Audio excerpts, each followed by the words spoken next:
Maayong buntag sa tanan, another day, another sharing na pudta with Kuya Nico. Before we begin, join me in a short prayer. In the name of the Father, and of the Son, and of the Holy Spirit. Amen. Hail Mary, full of grace, the Lord is with you. Blessed are you among women, and blessed is the fruit of thy womb, Jesus. Holy Mary, Mother of God, pray for us sinners, now and at the hour of our death. Amen. In the name of the Father, and of the Son, and of the Holy Spirit. Amen. Good morning sa tanan, and good morning, Lord. Thank you for another day nga nami karon. So quick sharing ni Kuya Nico today will be taken din sa atong CCC, Catechism of the Catholic Church, mga igsoon. So magbasa tag mga passages, unsa man, paragraphs, and let's try to reflect with the help of the teachings of the church, God's grace, love, and mercy towards us. Para somehow, mapalalumsad nato atong pagsabot o paghigugma sa atong Ginoo o sa iyang katolikong simbahan, mga igsoon. Okay? So dinhi na ta sa page 22, number 35 of the Catechism of the Catholic Church, mga igsoon. Unaingon dinhi that man's faculties make him capable of coming to a knowledge of the existence of a personal God.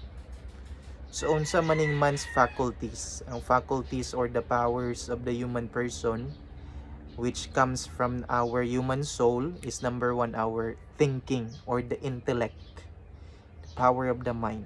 The human person alone among the earthly, worldly creation din sa kalibutan nga gibuhat ni Lord, apart from plants and animals, we, the human person, has the power to think, to understand, mga igsoon, to reflect on the things that we are thinking already. Okay, so munang first faculty, the intellect. Number two is the volition or the will, the power, the faculty to desire things, to make a decision, no, either to do good or to avoid evil, to do this or to do that, not to choose this but to choose that. So that's the second power that we have, no, thinking and willing, intellect and will, intellect and volition, mga igsoon. Okay, so through that power nga gihatag sa atoa through our creator God who is love, we have this capability, the capacity, the power to know and to understand nga naay personal God that exists in the created universe, mga igsoon, by just using the two faculties that we have. Okay, but for man to be able to enter into real intimacy with God, our Lord willed both to reveal himself to man and to give him the grace of being able to welcome this revelation in faith. Wapo kay mga igsoon, no?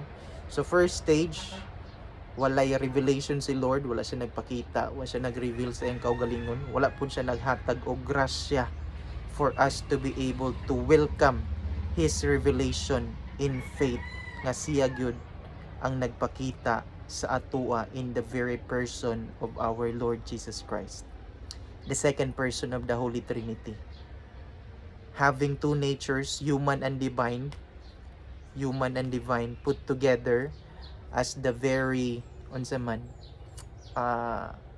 turning point or the meeting point of divine and human.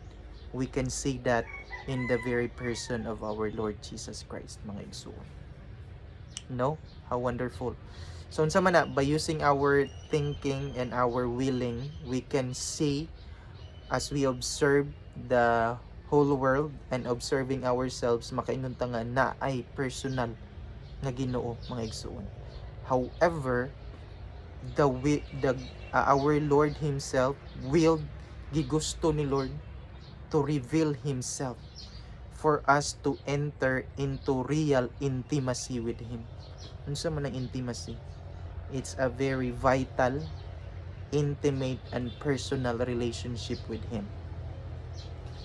Ngano man, kay para kita mga tao makarealize o makasabot nga ang atong Ginoo is not just our imagination, it's not just a principle, it's not just the truth in the world, but rather He is a divine person who revealed Himself to every one of us, mga igso. He's not just the truth, but He is the truth Himself. Siya ang kamatuuran nga nahimong tao. He's not just in love with us, but He is the very person of love Himself. He is the love incarnate, mga igsoon. Dili lang siya maayo, but He is the very definition, the very meaning of what goodness is about. He is the good incarnate in the very person of our Lord Jesus Christ, mga igsoon. Grabe, no? So technically, for us to know that we have a personal God, not just an imagination or a principle in our mind. He is not just an emotion that we feel, but He really revealed Himself to us in the fullness of His being as He became flesh and dwelt among us, mga igsoon. Grabe ang gugma ni Lord sa atoa ba, no? Tapos number 2, wala lang siya nag-stop nga nag-reveal sa atoa, but He also gave us, unsa to, the grace necessary to welcome this revelation in faith. So kabalo man siya nga we are fallen, we have this original sin, concupiscence in our human nature. So the Lord also gave us, sustained us, showered us this grace nga ma-accept nato sa atong faith, sa atong pagtuo nga siya gyud ang Ginoo nga nahimong tao diha kay Kristo nga atong Ginoo, mga igsoon. Can you imagine that? How wonderful our Catholic faith is. How beautiful, how smart it is, mga igsoon. No? God became one of us. God became man so that men, kita tanan mga tao, may become sharers of His divine love, divine life, and divine love, mga igsoon. Munang gugma ang Ginoo, no? Willing the good of the other as other. He willed what is good for us for our own sake, not for His own sake, mga igsoon. Okay? So I do believe that's very important na ma-realize nato the incarnation, no? God becoming flesh, becoming man, one of us, so that we might become sharers of His divine life and His divine love, mga igsoon. That's the very heart of the Catholic faith, no? Na God dwelt among us. Nga God humbled Himself even though He is God already. He is infinite, He is unlimited, He is immaterial, He is the beginning and end of all things that we have here on earth.